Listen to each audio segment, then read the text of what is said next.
Welcome once again to another episode of Behind the Scenes, the Dear Grandpa, It's Michael podcast. Today we are joined by filmmaker Anthony Carniello, director of Dear Grandpa, award-winning creator of MakingAFriend, and someone who uses storytelling to build empathy and connection. How are you doing, Anthony? I'm doing good. How are you, Eric? Thank you so much for I'm having me. good. I'm good. Now, first things first, the title, Dear Grandpa, It's Michael, it feels like that's a title with a lot of emotion behind it. What does that title kind of sort of mean to you? Honestly, it was mostly through personal experiences because, like Michael, I had a similar background with knowing somebody that left a big impact on me. With Michael's with his grandfather, for me, it was with somebody. He was a friend of the family who. Well, I grew up in Toronto, 5 days a week, living with my grandmother to go to a school for ABA therapy, and I remember this man. He he would always come by to visit me, always come to hang out with me. He was honestly the first friend I ever made because growing up I never understand how the world works. I never got the chance to interact with anybody or how to make a connection. And I was separated from my parents and my brother most of the time, but he was always there, not just to give me the proper guidance needed, understanding patience, and all that kind of stuff. And he passed away too during COVID-19. He died on Good Friday, and he was a priest. So coincidentally, he died on Good Friday. Um, but he touched a lot of hearts. I even made a documentary about him. That was like my very first short film I did. I basically paid tribute to him, That's and awesome. yeah, and he will always have a special place in my heart. And when I was reading the script while I was working on it with Tyrone, who was the producer, and Jeff Hart, the three of us agreed that not only were we going to put, well, not to, the emotion through my experience, but not in Michael's, but also with a lot of people that may have those similar experiences, or other people on the spectrum that has those experiences. And I feel like that was the main selling point, was to deliver that emotion to the audience. That's great. Now, you've talked a lot about how movies helped you connect with the world growing up. When did film first become that sort of safe space for you? And as a bonus question, what was your favorite film when you were growing up? It's funny to say that because that one movie I'm about to talk about in this question is my all-time favorite movie. So, but to get to that, it was probably around in my elementary school day, around grade 7, grade 8, like close to wrapping up elementary school. It was around the time where I started to see more of what film actually is. Because keep in mind, growing up, I grew up a lot with animated movies and cartoons, mostly from Disney, and so I didn't really watch a lot of live action movies. I didn't watch a lot of Steven Spielberg. I didn't watch Wes Craven. I wasn't even allowed to anyway, and I hated scary movies when I was a kid. So there's that. Um, Stanley Kubrick, or even some of the legendary directors of that decade, like Akira Kurosawa and all those David Lynch and all those people, around that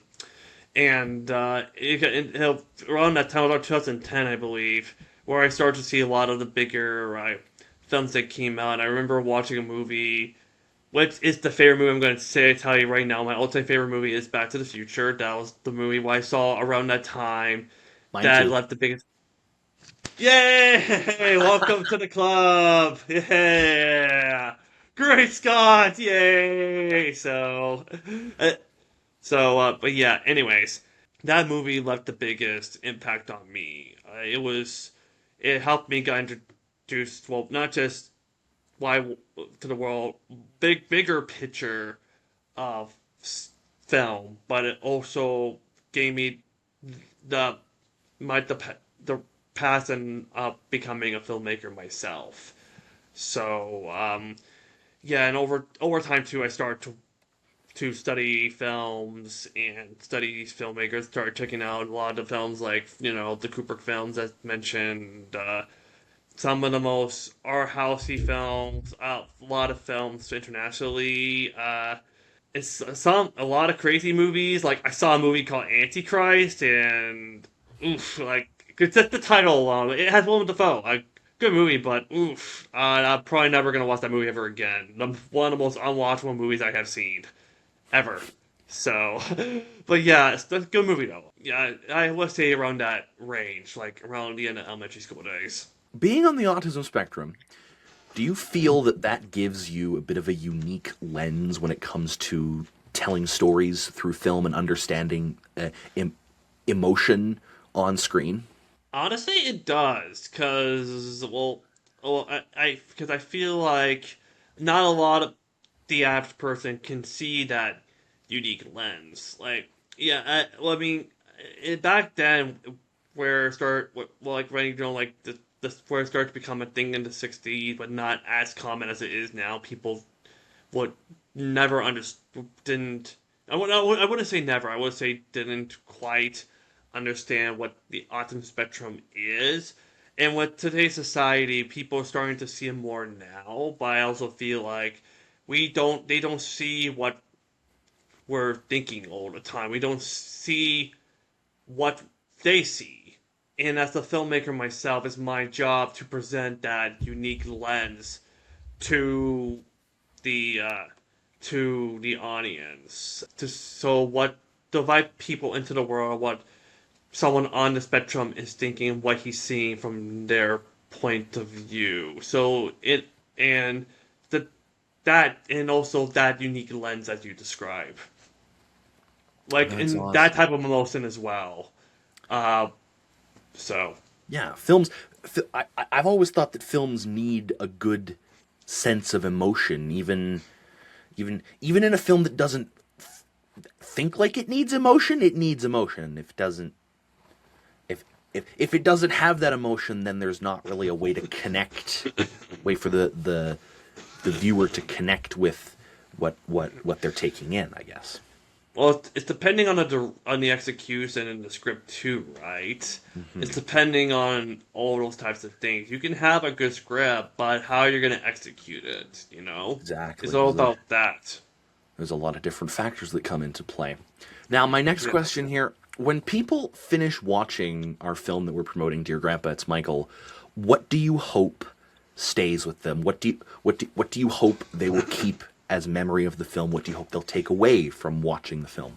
Well, firstly, hopefully it'll be a good movie. Well, that's my goal is to make sure it is a good movie, like the best movie it could possibly be. But also, mostly through the messaging that comes back to the unique lens topic, as you describe. I feel like, uh, well, looking at the story as a whole, it may seem like there's not that much going on. It's your typical slice of life movie, but I think it's more than that because you're seeing the viewpoint of someone on the spectrum and their experiences, and like you're seeing, the subject matters of abuse, bullying, connection, and the loss of someone special, all through the point of view of the person on that spectrum. And that's something that not a lot of films can present that representation. And I feel like with Dear Grandpa, I think that is something that people can look back and be like, yeah, that film did that.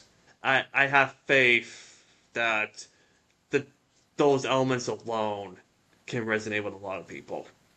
Yeah, people are opening up more about their struggles these days, and I think that's something that people can take away is connecting with what they see in that regard. Like, yeah, this character or this person struggled almost the same as the way I struggled, and they used this to get through it. Maybe I can use that. I know you are a big fan of anime. Which anime that you've seen has had the biggest impact on you creatively as a filmmaker and a director? Honestly, to this day, it's My Hero Academia. Like that anime alone, like that's the show. Well, it came out really around the time I was doing my victory lap in high school, and that's the time that we're recording this interview. This year marks the 10th. Right now, it marks the 10th anniversary of the anime's first airing, which is around the time I just that also where I discovered myself and I want to be a filmmaker and write stories and present them and to present them to the world. And so yeah, it's a special show. It may seem like your Shonen Jump show featuring superheroes, but I think it's more than that. Where I feel like not only does it's so much more where it's with a social commentary, but also a powerful message that has continued to push me to become the person that I always wanted to be. And Azuku Midoriya, the main character, is a great example of the show as you watch the show and see this character grow, trying to achieve his dream after being born with something that seemed impossible to become or to achieve. He resonated that with me. There's a lot of anime movies, where it and other animes that gave me a lot of inspiration. But I think My Hero Academia, I think, is the one that not just puts me on the creative side, but also as a person. That's awesome. We're gonna keep going here with the anime topic. Anime can get surprisingly deep with themes like loneliness, identity, healing, and resilience. Do those kind of themes and those kind of shows that kind of sort of encapsulate those themes quite well, does that influence the type of stories that you want to tell as a director? Oh yeah, definitely. Like as I mentioned with the last question, like a lot of the not just anime shows but anime movies, a lot of my ideas come from them. Like it helped me brainstorm what to write on paper, and you get a lot of the ones I've seen, they not they it made a late emotional impact on me. I mean, you could read the. I think from what I can gather, I could be wrong about this though. That a lot of animes nowadays they're based on comic books, like no, the manga, Japanese comic book. They're based on books.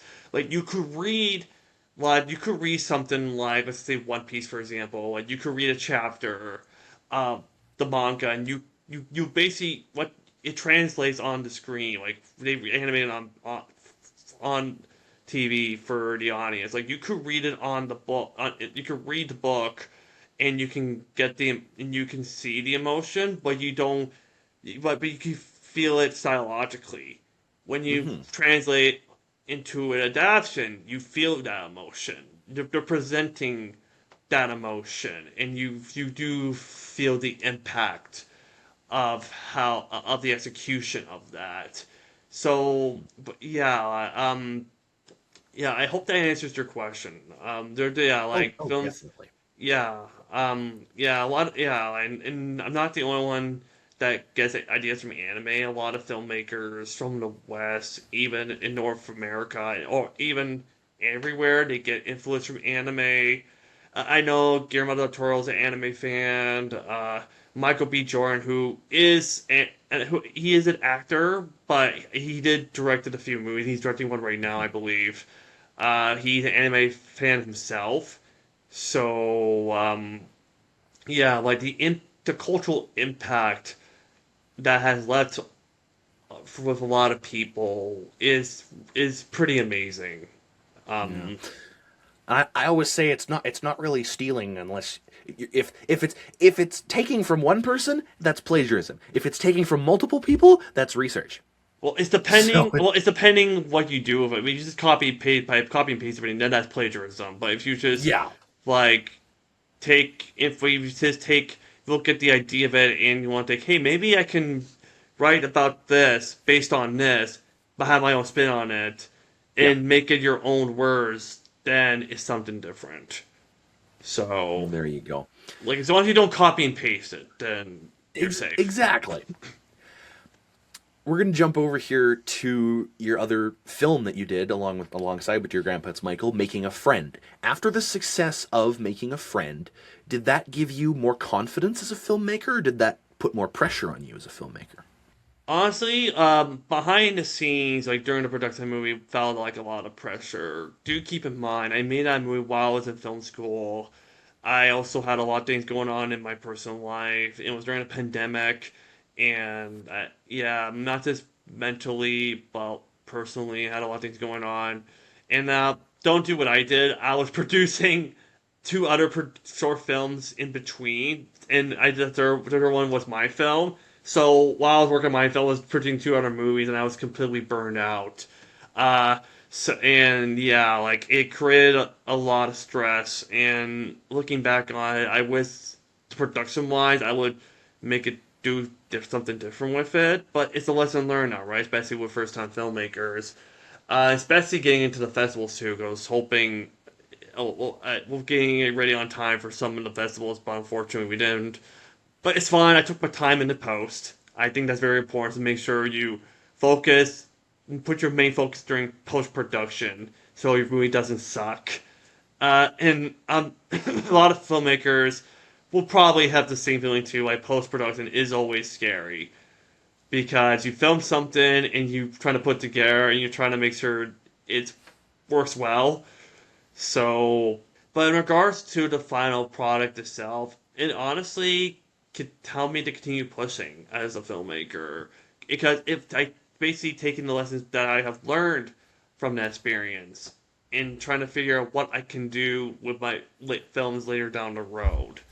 So, yeah, I feel like yeah, like I feel like that's what it did. Like, it's a long game, long road. It's the long game, but I think it'll be, but never giving up and you know giving you the confidence is probably what you need.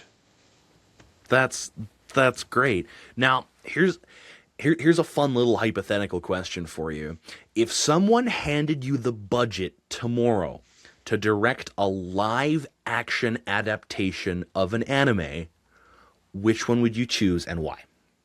Neither. I wouldn't do anything. Like as an anime film myself, I would not touch it. I would just enjoy it for what it is, and given the reputation of other anime adaptations, yeah, they suck. That they're as they're starting. There's some, but they're starting now. Like they're getting better. Like the One Piece live action Netflix series surprised me. I never expected to be as good, but it surprised me. Ellie About Angel was pretty good. Yeah, I was mostly yeah. I feel like if I were to handle something like that, I have this fear of screwing up, and when it gets screwed up, there'll probably be angry mom outside with pitchforks and torches at my front door. So yeah, I would rather, as an anime fan, I would rather just watch it than do my way. Yeah, I would probably decline for the most part. But with that said, if it's given to the right hands, it could turn out to be amazing, like the live action One Piece.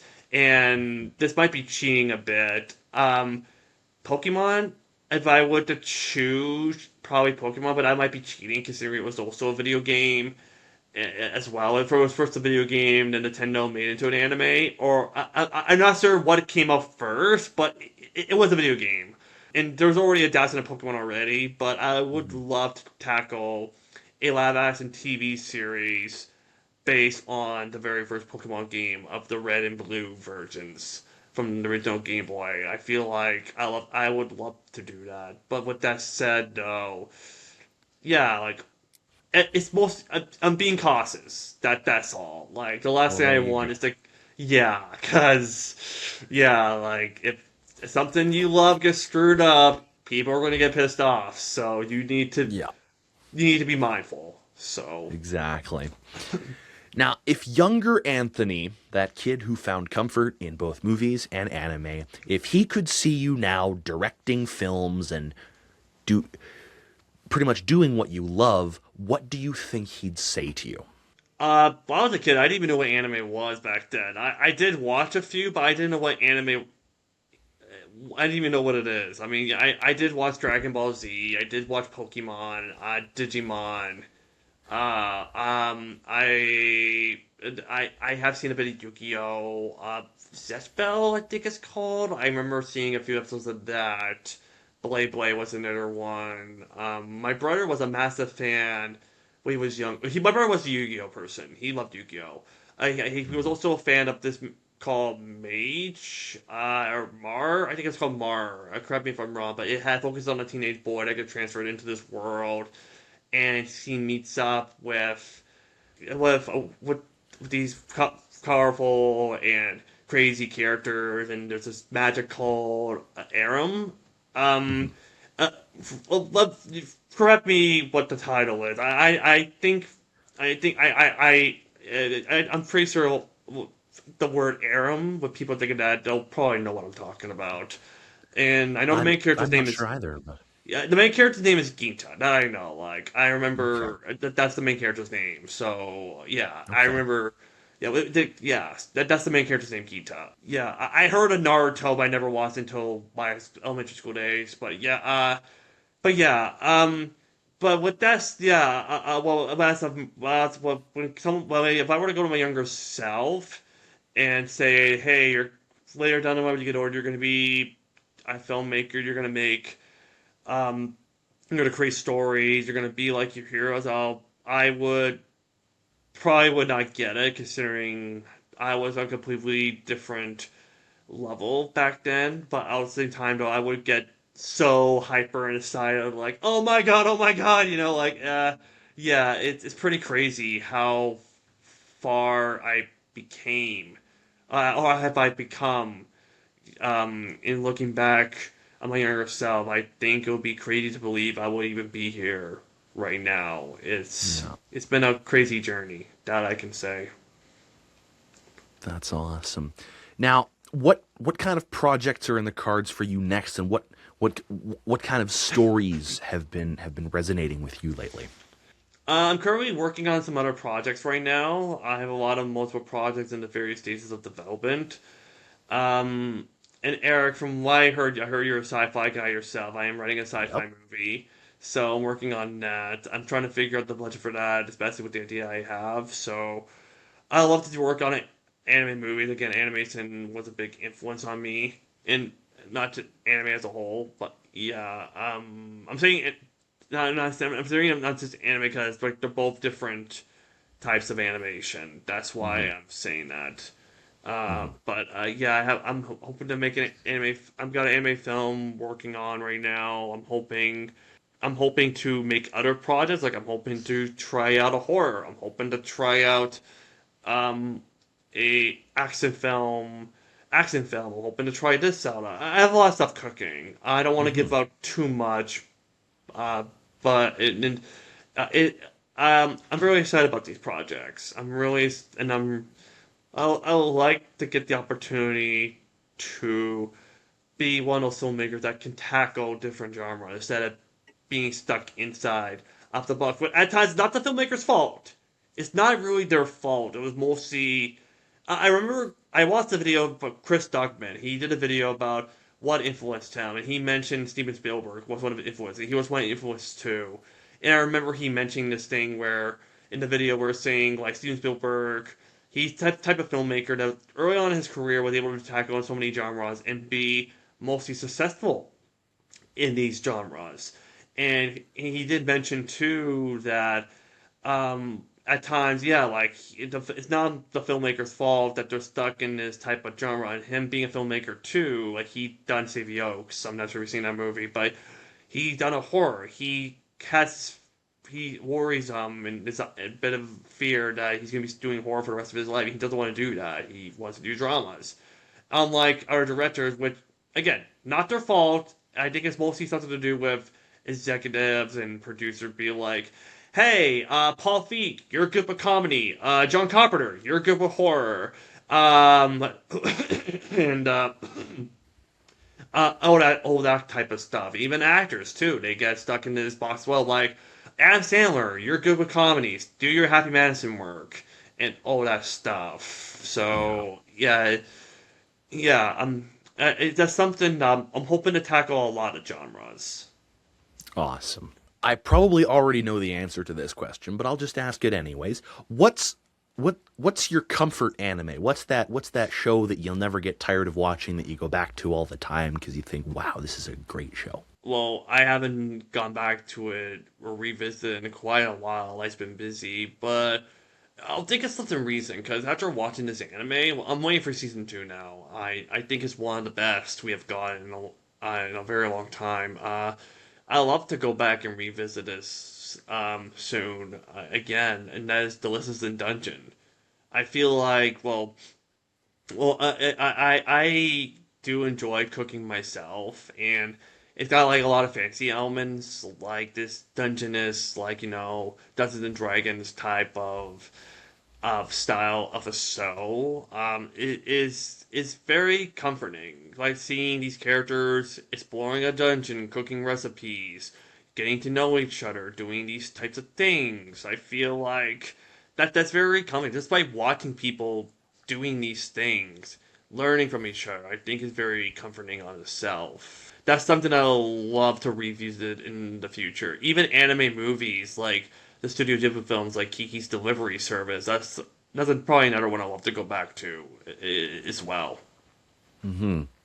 Now, you mentioned Studio Ghibli there. Who, in your opinion, is the better storyteller between Studio Ghibli or Shonen Jump? That's hard to say because filmmaking wise, Studio Ghibli gets the crown. I like to this day like watching a lot of the Miyazaki movies and anything related to Ghibli. The stories they present really leave out the big impact on me. I really wish I could come up with these ideas. Like, um, but but that said, though, like Shonen Jump and how they handle their storytelling, I feel like they're much stronger. Well, Studio Ghibli, they could pull off the impossible and tell a story something very simple, like Kiki's Delivery Service, for example. There wasn't that much of a story. There's no villain. There's no like disaster that's gonna strike down or something. It's just a little witch trying to live her life as a delivery girl. That's basically what it is. And building friendships, like something like that, we don't get a lot that much in movies. In the case of Shonen Jump, it's always action, and it takes us time to build up these characters and the world and all that stuff. Like it's mostly a lot about patience to get to that point. But how they structure and execute the story, I feel like Shonen Jump is a bit superior in their Okay. own way. What makes it even harder to adapt into movies because, yeah, may I remind you, Dragon Ball Evolution, never do that again. Never do that again. Please. Never. There you go. Now, my next question here. If, dear Grandpa, it's Michael, if we had unlimited budget and we could come up with something like an anime opening theme song for the film, what what do you think that would look like? Oh my god, are you serious? You're asking me that? Oh my Yeah, god. and I mean that's lucky number 13. So Oh my god, that could be one and the same budget. I honestly don't know. I honestly don't know how we can pull this off. Like, it'll like yeah, like the sound of it will probably be soft and very slow. And nothing go on. But again, anime intro like tells it gives you a highlight of what the arc like the part's gonna be like the show Mhm. mostly, so we have to do it in a way that doesn't give away the ending or surprises to anybody. But yeah, like crap. Now that you mention it, didn't the internet make this meme at one point that Cory in the House was the best anime ever made? Like, and they started making anime openings of that show. Like, do you remember that?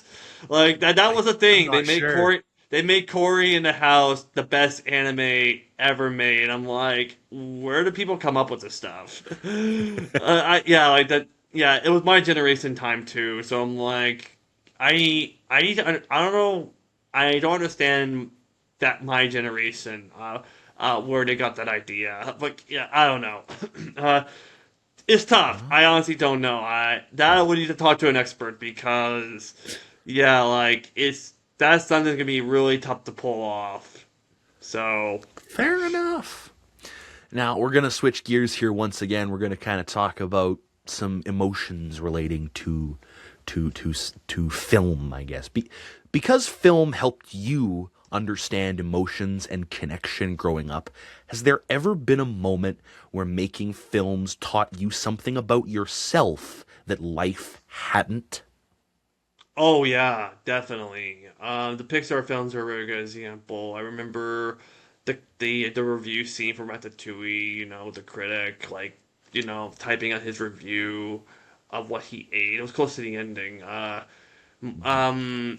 Um, Prop Turning Red recently. That was honestly it's one of my new favorite Pixar movies. Like Yeah. a lot of emotion with family and growing up, coming of age, the elements to that movie. Elio, I'm surprised no one saw that in theaters. I'm very disappointed. Like that's the marketing problem. That's mostly on the studio. Yeah. So, the idea of being, are we alone in this world, really resonated with me. Considering a lot of people on the spectrum get that feeling as well. Yeah. Um, yeah, yeah. There's a lot of other movies too. I can go on what movies, and particularly anime films as well, and Mhm. soaps. But yeah, I think when it comes to my mind, mostly Pixar, since that too, they were the studio that gave me that taught me a lot of life lessons as well about There you go. yourself. That's awesome. Now, from from our conversation that we've had and the conversation that we've had in the past, you create stories that bring people together. I noticed that's a bit of a common thread. Has there ever been a time in your life where you still felt unseen even while things were going good and life was going your way and stuff was like succeeding for you? Honestly, yeah, a bunch of times. I mean, even though I'm starting as a filmmaker, I feel like not a lot of people are recognizing the representation in the film industry. Like to this day, I talked with Tyrone about this not too long ago, about how a lot of people on the spectrum are having a hard time getting work in the film industry, and not a lot of people are taking their time to invest in people on the spectrum Hmm. to be on set and all that stuff. It is a really tough. It's mostly for how we're being presented right now in the film business. I mean, yeah, there's odd chance. Like, yeah, we get Rayman, we get Atypical, but when you look at something like Sia's music, I to this day I refuse to watch this movie. Like this. I don't even need to describe to you as to how that movie is insulting to people on the spectrum. Just like going online, there's a lot of videos that was playing it. It's a great example as to how how poorly mishandled something to that to that representation could be. Hmm. And yeah, even though I'm starting as a filmmaker, I still get a lot of that. I still get this anxiety feeling that like with Hmm. people give me a shot, would I be able to be an A-list director? Like, I just don't know. It's uncertain. Like, it's just this wave of emotions coming in, but I feel like it's gonna take time to build your way up. As it Yeah. stands right now, like, yeah, like what I've done so far, I'm pretty happy with it. But moving forward, it's just the uncertainty that worries me. We talk a lot about this film that we're making, Dear Grandpa. It's Michael. If this film that we're making becomes the film someone watches during one of the hardest moments in their life, when they're down on their luck, when nothing seems to be going right, and they, let's say, turn on the TV or turn on Netflix or whatever streaming service, and they see this film, what do you hope the film says to them when it feels like no one else can? That's tough to say because, like, we're all humans. We go through different emotions. We go through different parts in our lives that are tough. If there's something that resonates with them, then that's wonderful. Like I'm happy about that. I'm not expecting for people to look at this movie and to just like it right away. Like if you don't like the movie, I get it. Like you don't it's you have you're entitled to your opinion. Like and if people don't like my work, I honestly don't care. It's just if people don't like the movie, I don't care as well. Yeah, it's just it's mostly the type of audience. If there's someone out there, or at least a large group of people, or even thousands of people in that large group that can watch this movie and find something that connects with them, I feel and go out of their way to take their time to see a movie and support it, it means the world to me because isn't just a movie of autism awareness. It's mostly about, you know, again, going through the perspective of someone on the autism spectrum. And not a lot of people have seen this. I've done this with MakingAFriend. I'm doing it with your grandpa. I'm doing this with my next project and the next one and the next one. Like, I'm inviting people into this new world. And if people do understand this world that we live in, is it means the world to me. That in bring in it, I feel like it would bring a lot of stronger connections to a lot of people. And that's really what we need is those strong connections because people seem so distant these days with social media and all the stuff we got going on in the world. But what we need right now is those strong and those close knit connections, I guess. And not to mention, there's always misinformation and false information that spreads, and organizations. I'm not going to say any names because we'll be here all day, but they know what they're doing, and they are not helping the situation. They're making this worse for all of us, and Yeah. it's tough. Yeah. I often think about a quote that my dad says, and I'll paraphrase this. If you can't blind them with brilliance, baffle them with BS. Wow, that's well, screw that guy. It's going out there. Go on, hate me, fear me, give me your rage. Let me feed it. I'm an asshole. All right, my last question here, and then we'll do a little wrap up. When people talk about you, Anthony Carniello, when people talk about you years from now, what do you hope they say matters most? You as a director and as a person, or your films? Again, it depends. It depends how people would see me and that stuff. I would like to be known down the road as an A-list director who that would make a lot of good movies, work with a lot of these A-list people in the film industry and all that stuff. Like Andy Carnell, a award-winning filmmaker. But if people just see my movies and recognize me for the work I make, then I think is very that's also satisfying. It's how people look through the lenses. I feel like it depends what people are looking for.